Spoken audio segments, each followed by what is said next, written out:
Assalamualaikum warahmatullahi wabarakatuh. Lur, sekarang malam Jumat. Jangan lupa lur. Namun Nana ingin mengingatkan sesuatu lur. Karena habis tahlil,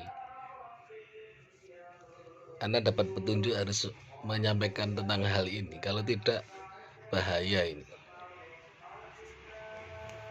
Begini lur. Tatkala ada yang membahas tentang ranah syariat dengan hakikat, itu jelas tidak bisa disamakan lur. Walaupun kedua ranah itu saling berhubungan dan berkesinambungan. Contoh, masalah syariat itu yang dibahaskan masalah kulit-kulitnya lur, fikihnya. Kalau masalah hakikat, masalah usul fikihnya, masalah isinya. Jadi kalau mau makan pisang, ibarat isinya itu hakikat, sedang syariat ibarat kulitnya. Tatkala mau makan pisang, otomatis kulitnya harus dibuka, lalu isinya baru dimakan. Emangnya antum mau makan kulit pisang? Enggak juga kan? Lalu jika antum mau makan isi pisang yang tergeletak di jalan sudah tidak ada kulitnya, juga enggak kan lur? Renungkan itu. Jadi kalau cerita mengenai Nabi Musa itu sebenarnya sudah menjadi skenario Allah bahwa memang itulah alam syariat. Sebenarnya seperti itu, karena Allah sedang memberikan peran sesuatu kepada hambanya, bukan kemauan beliau sendiri. Sama juga dengan peran yang dijalani oleh Nabiullah Khidir, ya itulah alam hakikat. Jadi bukan kemauan beliau sendiri, begitu lur. Allah memberikan contoh bahwa ya itulah alam hakikat. Keduanya saling berkesinambungan, namun alamnya berbeda. Syariat ibarat sebuah perahu. Perahu kan tidak bisa berjalan tanpa lautan. Nah, lautan itu adalah hakikat. Lautan juga tidak ada maknanya tanpa adanya perahu yang menyeberanginya. Bagaimana mau bertemu ke muara zat? Untuk menyeberangi alam gurun turun kolahnya diperlukan perahu dan lautan. Syariat dan lautan harus berjalan. Seperti itu lur.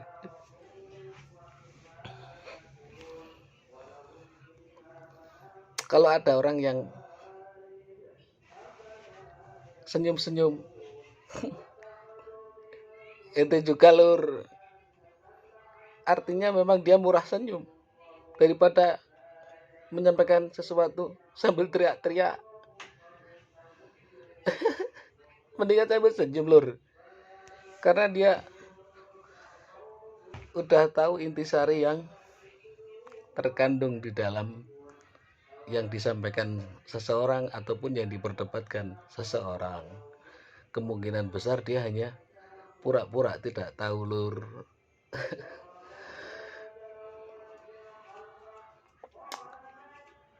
Jika antum menganggap salah ranah hakikat, juga tidak tepat juga lur, karena Allah la yanduru ila suwarikum, tidak memandang muka engkau sekalian. La yandiru ila aqwalikum, tidak memandang ucapan engkau sekalian. La yanduru ila ajsamikum, bentuk tubuhmu juga tidak dipandang lur. namun Allah yanduru ila qulubikum, yang dipandang adalah hatimu. Lalu hakikat saja gimana lur? Juga tidak pas juga, karena kata Rasulullah, adhabu idza sonni sallu kama ra'aitumu kama usolli.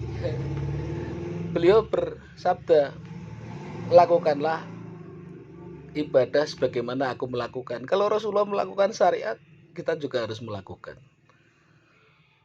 Ra'aitumu usolli, seperti itu lur. Jadi yang benar gimana? Kalau kebenarannya hak, hanya Allah yang maha tahu. Namun ini kacamata ana dalam hal kebenaran secara ilmiah lur. Jadi ilmiahnya, syariatnya engkau jalani, hakikatnya pun engkau jalani untuk bertemu kepada Dzatullah yang Maha Agung, agar perahu dan lautan bisa berfungsi. Perahu alam syariat berjalan, hakikat menuju muara zat, akhirnya ketemu ke dalam ujung lautan, menjadi samudra cahaya, bertemu kepada Dzatullah yang Maha Agung. Seperti itu lur. Sebenarnya Nabiullah Khidir itu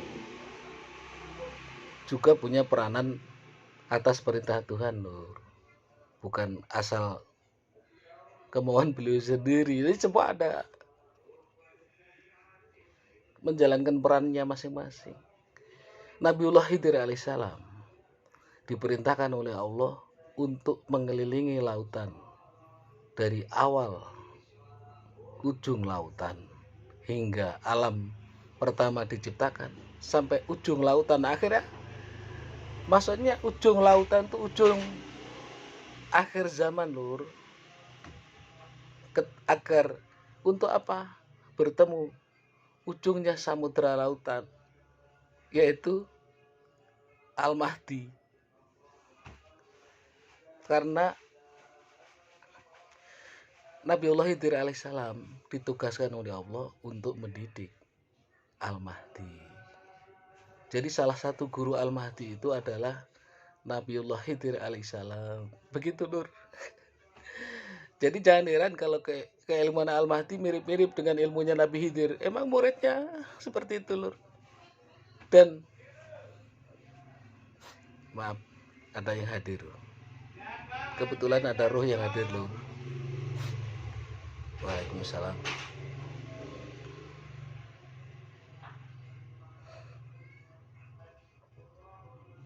Kita sambung lur.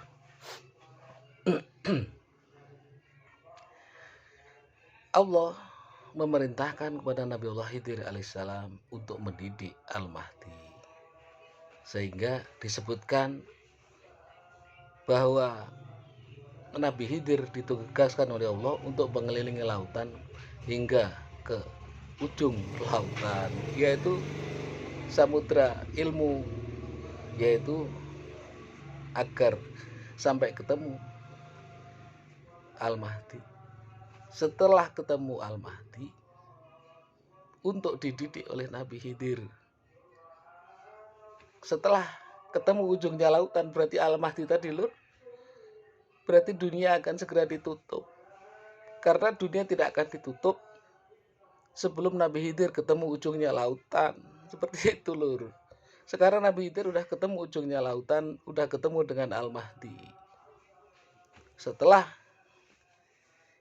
jadi Nabi Khidir itu hidup dari awal dunia diciptakan, dari sejak Nabi Adam hingga akhir zaman.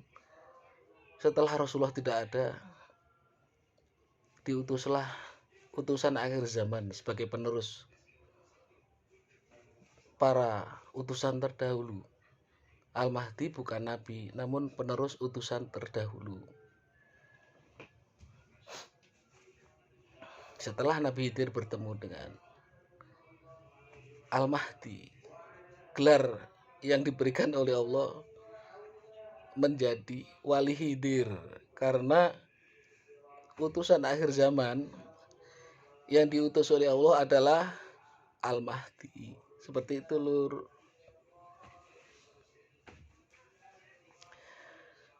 Nabi Khidir memang gurunya Al-Mahdi, namun utusan akhir zaman adalah Al-Mahdi.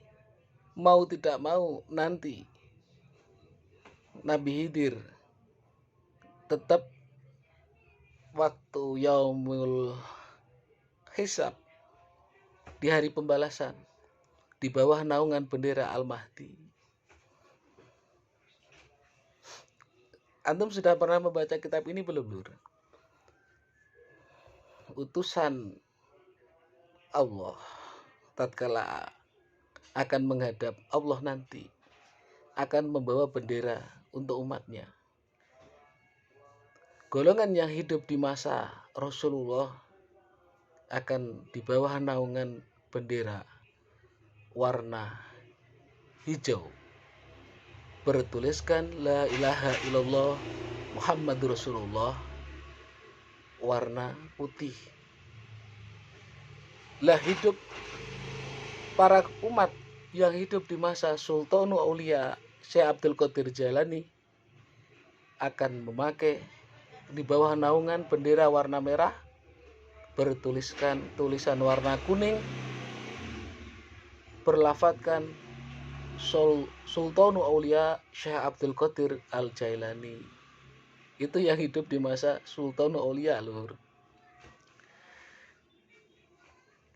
Yang hidup di masa Al-Mahdi akhir zaman akan di bawah naungan bendera warna hitam bertuliskan Al-Khalifatud Dunya Al-Imam Al-Mahdi. Tulisan itu warnanya warna kuning, Lur.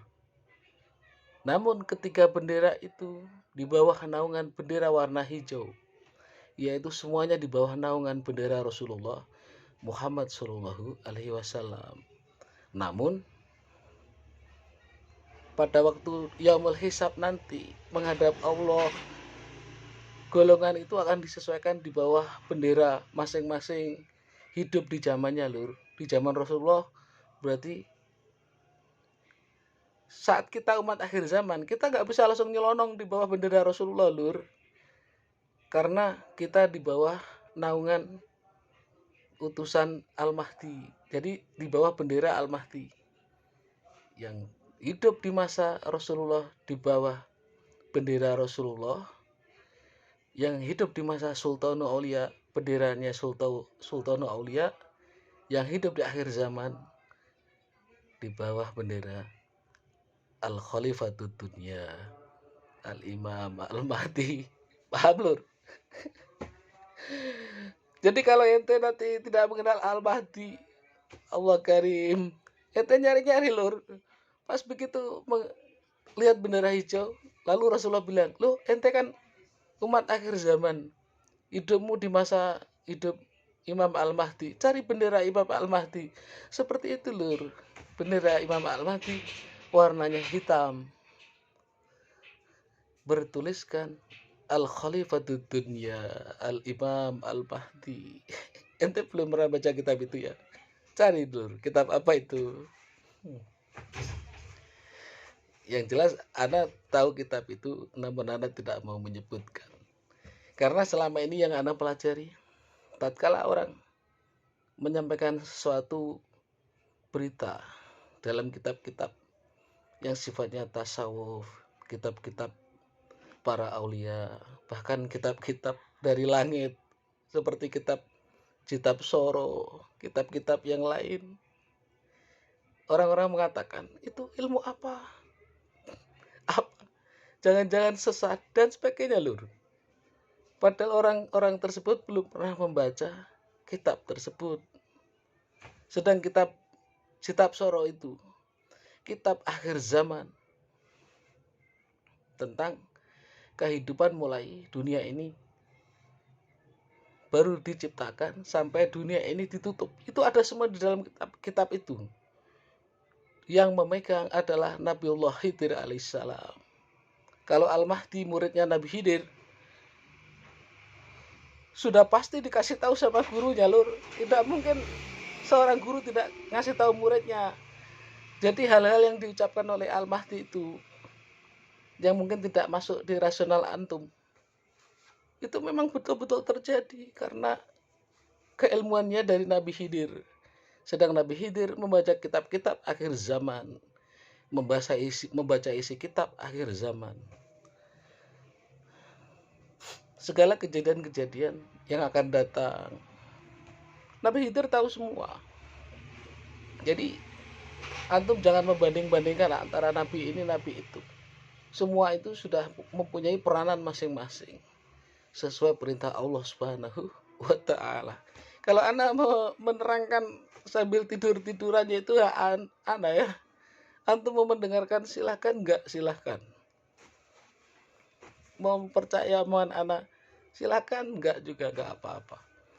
Tidak ada pengaruhnya buat Anda. Intinya Anda ingin memberikan sesuatu, sifatnya falam jarzim binu manfaatin, memberikan sesuatu. Tak perlu mengharapkan sesuatu. Anda tak butuh ketenaran, Anda tak butuh viral. Karena Anda hanya menjalankan perintah Gusti Allah Subhanahu wa taala. Hanya itu loh. Anda juga yang Anda bikin video-video itu sebenarnya bukan mencari bikin konten-konten, enggak. Anda hanya menyampaikan sesuatu yang seharusnya sesuai era saat ini, era akhir zaman, yaitu era milenial. Fahim tuh? Itu suara azan Isya. Anda mau sholat jamaah. Akhirul kalam, semoga manfaat. Assalamualaikum warahmatullahi wabarakatuh.